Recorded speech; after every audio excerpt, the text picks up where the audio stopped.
Morgan Stanley's chief U.S. equity strategist, Mike Wilson, is well known for his bearish views on the U.S. equities in the recent years, but now he has a bullish view for 2025.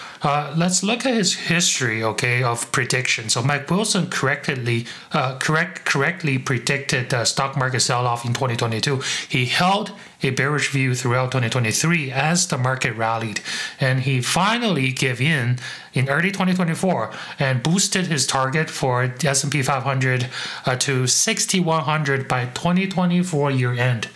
So overall, we can say that in 2022, he's correct, very correct, and that's what makes him very popular. So 2022, it was correct. 2023, it was overly defensive or overly bearish. So 2023, he was wrong. 2024, he was correct.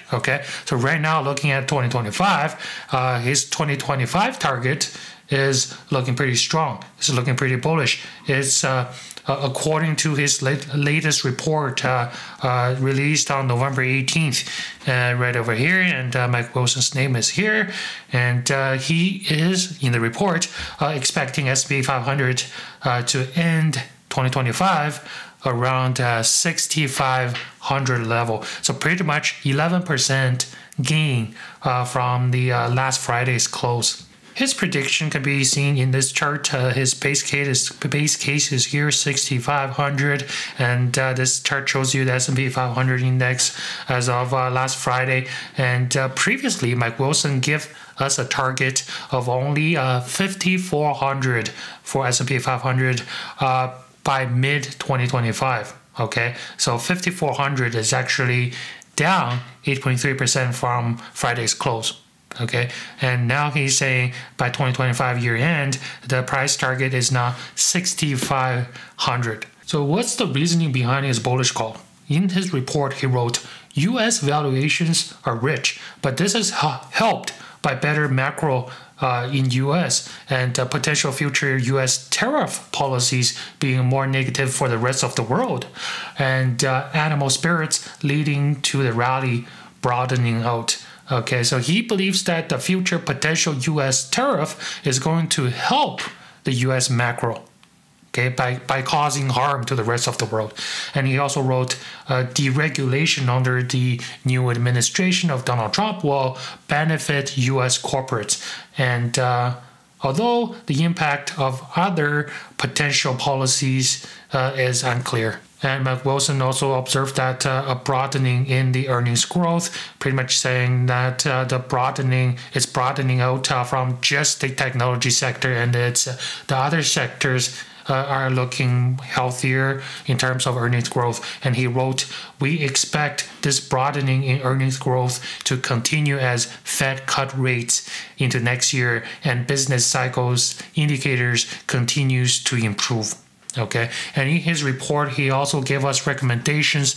In terms of the macro recommendations, he said overall, Mike Wilson expects the U.S. stock market to continue to outperform the rest of the world, particularly Europe, where Morgan Stanley lowered their rating to neutral. So they don't like the European market. And Mike Wilson recommended that investors to remain nimble in their sectors and stock selection, given the lack of visibilities of the impact of policies on immigration, trade, deregulation, and government spending due to the leadership change. So he's pretty much telling investors to have a cautious optimism stance. And Mike Wilson remained a wider than normal range of outcomes for U.S. equities, right?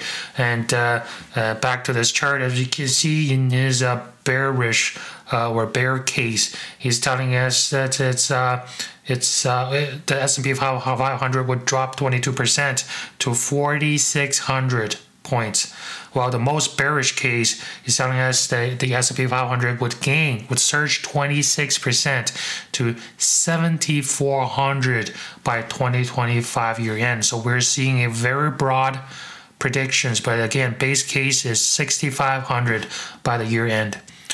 And in terms of recommendation for the sector level, McWilson prefers high-quality stocks in cyclical sectors as they will benefit from Fed rate cuts and stabilizing macro indicators and potentially lighter regulations post-election. And McWilson also favors the financial sector. Wilson remains underweight consumer discretionary stocks due to tariff risks and weaker pricing power. McWilson didn't give too much explanation on why he doesn't like consumer discretionaries, but here's my analysis. Okay, so usually consumer discretionary companies have limited pricing power. It's because they are selling non-essential stuff, okay, non-essential goods, and it's usually, and those companies usually heavily rely on global supply chain, okay? And also the consumers are more likely to give up on non-essential goods if there's a tariff and the price of the non-essential goods are rising because of that tariff, and consumers are more likely to give up the non-essential stuff, right? That's why he and his team doesn't like consumer discretionary. So back to this. So Wilson, in the technology sector, he prefers software over semiconductors because of better relative earnings revisions. Okay, in terms of small caps, McWilson remains a neutral stance because Wilson believes there is a weak correlation with interest rate. So this small cap call is actually different than the Tom Lee. Tom Lee is very bullish, okay, on small caps, but well, Wilson is not bearish. He's just neutral about it, okay, not feeling too strong about small caps. And in his report, he explained about small caps and interest rate. He's saying that in today's late cycle environment, small caps is showing negative correlation, as you can see over here. This is showing us the blue line showing us the trailing 1 year correlation of small caps relative performance versus 10-year bond yield, okay, 10-year treasury yield. It's showing us a negative correlation, but if you compare it with 2016, it used to have a positive correlation. So pretty much saying if in the future, post-election with the new administration, and if the inflation flares back up, which is a possibility because of tariffs and the new policies, deregulations, right?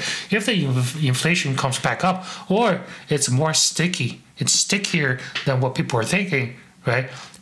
Because right now they're having a negative correlation, right?